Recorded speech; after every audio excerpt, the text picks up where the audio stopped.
Hi everyone, welcome or welcome back to IELTS Domination, and today I'll be giving you your Q card predictions for the month of June 2025. तो जो भी बच्चे जून के month में paper दे रहे हैं IELTS का, उनके लिए वीडियो होने वाली है। ठीक है, सबसे पहले हम प्रिडिक्शंस देखते हैं। Question number 1, describe your favourite member of your family. ठीक है, अब यहाँ पे हम अपने फेवरेट मेंबर को डिस्क्राइब करेंगे। ठीक है, यू शुड से कौन कौन से बुलेट पॉइंटर्स हमें गिवन है, who that person is, what kind of relationship do you have with them, why they are important to you, and number 4, explain how they have influenced you. तो सबसे पहले मैं हमेशा बताती हूँ कि क्यू कार्ड के अंदर इट्स वेरी गुड कि आप सबसे पहले इंट्रोडक्शन दो, सीधा पॉइंटर्स के अंदर मत आ जाओ।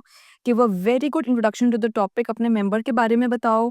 ये बताओ कि why do you feel family is important, family important क्यों है। थोड़ी बहुत इंट्रो पार्ट दो और उसके बाद पॉइंटर्स पे आ जाओ। तो एक एस्टिमेट लेके चलो कि जो आपका इंट्रो पार्ट है वो आपका 1 मिनट से लेके 1.5 मिनट तक ले रहा है, एंड देन जितने भी क्यू कार्ड पॉइंटर्स या जितने भी आपको हेल्पिंग पॉइंटर्स गिवन हैं, उसके अंदर आप ट्राई करो सारे के सारे पॉइंटर्स आप 2 मिनट्स के अंदर सम अप कर रहे हो। ठीक है, दिस इज़ वेरी इंपॉर्टेंट, आप ये चीज़ देख के चलो। ठीक है, आप जैसे ही ये सम अप कर दोगे, आप जैसे ही अपना ये टाइम एस्टिमेट लेके चलोगे, जिस तरीके से अगर आप ये वाली प्रैक्टिस करते हो, तो ऑटोमैटिकली जो आपकी क्यू कार्ड की लेंथ है वो इंक्रीज हो जाएगी। ये हमारा था सबसे पहला क्यू कार्ड। अब हम डिस्कस करते हैं second cue card. Describe a harmful environmental problem, you should say, अब sorry, harmful environmental problem, and over here you should include pointers आते हैं, what is it, how is it harmful, what harmful effects does it have, and what can be done to prevent this environmental problem. ठीक है, अब again यहाँ पे सबसे पहले आप हार्मफुल इन्वायरमेंट प्रॉब्लम बताओगे। अब इन्वायरमेंटल प्रॉब्लम बताने से पहले क्या बेटर होता है कि आप इन्वायरमेंट के बारे में या इन्वायरमेंट से रिलेटेड कोई भी, सपोज आपकी जो डी वार्मिंग हो रही है या ये सब जितने भी इफेक्ट्स आते हैं, कुछ भी ऐसे इन्वायरमेंट से रिलेटेड, आप ट्रैफिक से रिलेटेड आप अपने इंट्रोडक्शन एक दे सकते हैं। ठीक है, तो ट्राई करो कि आप 2 मिनट की इंट्रोडक्शन कम से कम दे रहे हो। अगेन जैसे मैंने बताया कि उसके बाद ए बी सी डी हर एक को 1.5 से 2 मिनट के बीच में सम अप करके चलो।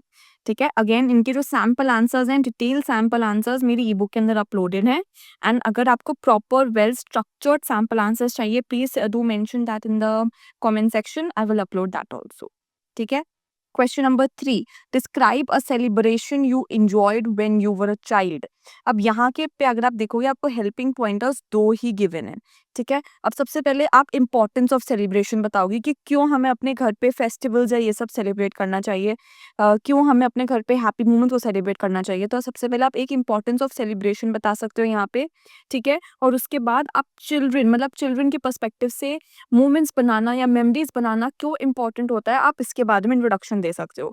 आफ्टर दैट इनके बारे में अगेन 2-2 मिनट के बारे में बोलो। तो मतलब अगर आप कोई भी स्ट्रैटेजी यूज करो या आप कोई भी क्यू कार्ड उठाओ, आप किसी भी क्यू कार्ड के ऊपर अच्छे खासा यू कैन से फॉर 2.5 से 3 मिनट के बारे में आप बहुत इजीली बोल सकते हो। बट द थिंग इज, आपको ये ध्यान रखना है कि आप उस क्यू कार्ड को डिवाइड कैसे करके चल रहे हो, that is super duper important.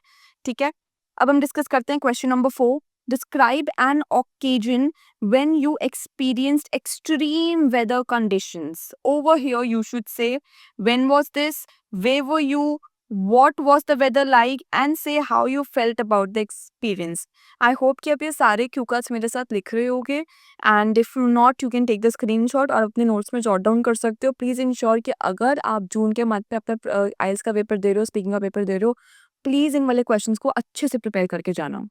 ठीक है, अब यहाँ पे आप सबसे पहले एक्सट्रीम वेदर कंडीशंस के बारे में बता सकते हो कि ये यूजुअली क्यों होता है, एंड जो वेदर होता है why does it shift so rapidly, against आप ग्लोबल वार्मिंग को इंक्लूड कर सकते हो। उसके बाद आप उस सिचुएशन के बारे में, आप ये अगर आप ये देखोगे, क्वेश्चन ध्यान से पढ़ोगे, तो आपको समझ आ जाएगा कि जो ये क्वेश्चन है, ये सिनेरियो जो है, ये मेमोरी से रिलेटेड है।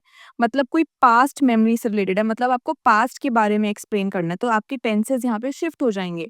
एंड ऐसे वाले केसेस के अंदर आपके स्टोरी लाइन या जो आपका एग्जाम्पल होता है, वो जितना ज़्यादा इंटरेस्टिंग होगा, उतना ज़्यादा बेटर बैंड स्कोर आने की चांसेस होती हैं।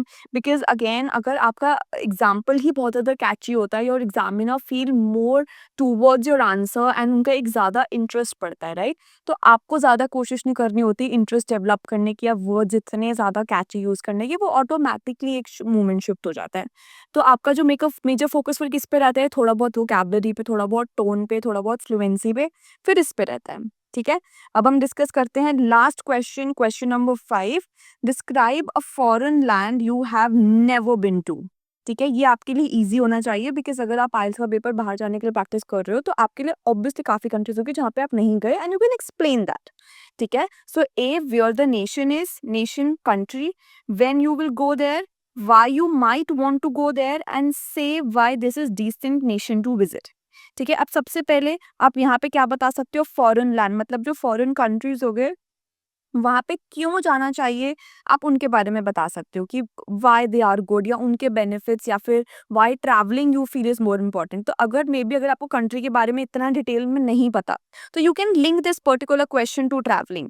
अब दिस इज़ वेरी इंपॉर्टेंट, इसको हम स्मार्ट टेक्निक कहते हैं। इसका मतलब ये होता है अगर हमें अपने क्यू कार्ड के बारे में या अपनी स्टोरी लाइन के बारे में, अगर अपने टॉपिक के बारे में इतना नहीं पता होता, तो हम किसी तरीके से ट्राई करते हैं कि हम टॉपिक को थोड़ा बहुत डाइवर्ट कर जाएँ एंड हम टॉपिक को थोड़ा बहुत अपने डाइवर्शन के थ्रू ही हम डाइवर्ट करके अपने मेजर टॉपिक पे भी रहें and at the same time you are able to present our ideas also, ठीक है? तो यहाँ पे आप ट्रैवलिंग से लिंक करके मतलब इंट्रोडक्शन आपकी ट्रैवलिंग पे रह सकती है and then you can explain the point, ठीक है?